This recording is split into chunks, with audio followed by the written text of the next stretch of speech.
সেদিনের ভাবি বাচ্চাদের আত্মচিৎকার আমি শুনেছি। 18 কোটি বাংলাদেশের মানুষ, একটি মানুষও সেদিন এগিয়ে আসেনি তাদেরকে রক্ষা করতে।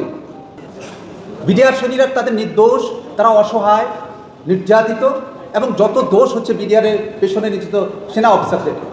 নিশ্চয়ই সেদিনের মতো যে জাতি সেটা বিশ্বাস করতে শুরু করেছিল, কিন্তু পরক্ষণে যখন পরের দিন লাশের পর লাশ ভেসে আসছিল ট্রেন দিয়ে, তখন এই আপনার মিডিয়ারাই সেদিন আপনার সত্যিটা তুলে ধরেছিলেন।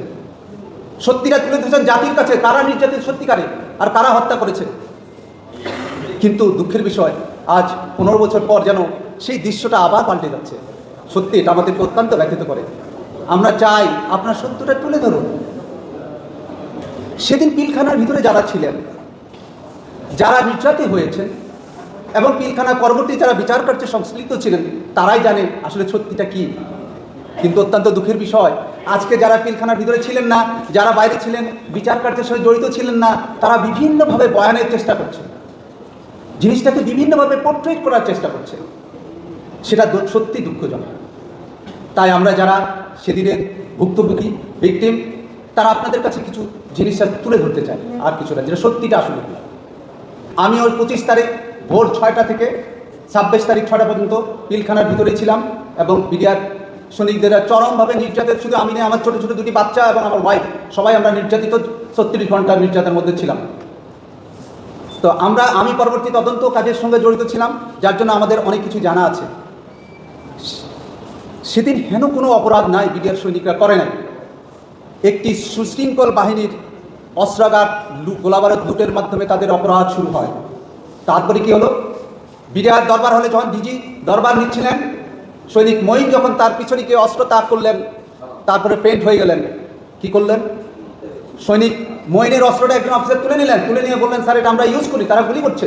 ডিজিবিজি কি করলেন, বললেন অসম্ভব, তোমরা গুলিগুলো ফেলে দাও, অফিসার করে দিয়ে তার সৈনিককে গুলি করতে পারে না। কিন্তু সেই সৈনিকদের প্রতি ভালোবাসার প্রতিদান কি দিলেন সৈনিকরা, সেই জওয়ানরা? ডিজিকে হত্যা করলেন, ডিজি ম্যাডামকে হত্যা করলেন, ডিজির বাসায় আগত মেহমান এবং তার স্ত্রীকে হত্যা করলেন, এমনকি কাজের মেয়েও সেদিন রেহাই পায়নি সেই হত্যাকাণ্ড থেকে। 7 জন অফিসারকে হত্যা করলেন। এটাই কি ডিজির ভালোবাসার প্রতিদান? বিপদগামী সৈনিকরা সেদিন 57 জন অফিসারকে শুধু নির্মমভাবে হত্যা করেনি, এখানেই থেমেনি, প্রতিটা লাশকে তারা খুঁচিয়ে বিকৃত করেছে। তারপরে তারা করেছে কি, সে বিডিআর হসপিটালের পাশে একটা ট্রাকে লোড করেছিল তারা এটাকে পুড়িয়ে দেওয়ার জন্য। শুধু একজন অবজারভেশন দিয়েছে মুসলমানের লাশ পোড়ানো যাবে না, তাই তারা সেখান থেকে ফিরে আসে, এবং তারা 2টা জায়গায় গণকবর বলবো না, কারণ এটাকে আপনারা দেখেছেন রিকভারি পরে লাশগুলো কীভাবে ক্ষতবিক্ষত এলোমেলো যেভাবে উঠেছে, এটা আমরা বলবো চাপা দেওয়া, মাটি চাপা দিয়েছিল তারা। সেই দৃশ্য আপনাদের মিডিয়া তুলে ধরেছিলেন জাতির সামনে, আপনাই তুলে ধরেছিলেন। 18 কোটি বাংলাদেশের মানুষ, একটি মানুষও সেদিন এগিয়ে আসেনি তাদেরকে রক্ষা করতে। চরম অত্যাচারিতভাবে তারা তাদেরকে এনে কি করলেন, ছোট ছোট কুঠিরের মধ্যে বন্দি করে রাখলেন। সেখানে কি করলেন, 2 দিন যাব, কোনো খাবার নাই, পানি নাই, ওয়াশরুমে যাওয়ার কোনো অনুমতি নাই, এবং প্রতি মুহূর্তে মেরে ফেলার হুমকি। সেই দৃশ্য আমরা জানি, বাইরের মানুষ জানে না। সেদিন দেখেছি বন্দী যারা ছিল তাদের চিৎকার, তাদের রক্ত, একজনকে দেখলাম রক্ত এদিকে বের হয়ে যাচ্ছে।